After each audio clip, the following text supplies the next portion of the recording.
A common question is, can I cut off the branches of a neighbour's tree that's overhanging my fence? The answer to this is yes, you can cut those branches off, providing that you don't need to go into your neighbour's land to do so and trespass on their land, and make sure that the tree doesn't have a tree preservation order upon it, which would prevent you from cutting those branches. It's worth noting, however, that if there is fruit hanging on the tree, you cannot simply help yourself to the fruit without permission of your neighbour.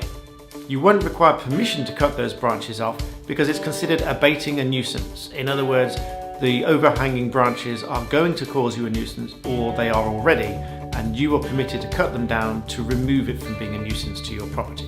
Once you've cut the branches off, you should offer them back to the tree owner, your neighbour, although in most circumstances they won't want them back, but you cannot simply throw them over the hedge. This is a common myth that you can cut them off and throw them back over the fence, but this is not permitted. You must dispose of them yourself if you've cut them off, or a much simpler idea is to simply ask your neighbour if they will cut them and remove them and dispose of them themselves. It's also worth bearing in mind that if you cut the tree badly and cause damage to it, you may be held responsible for the damage to the tree.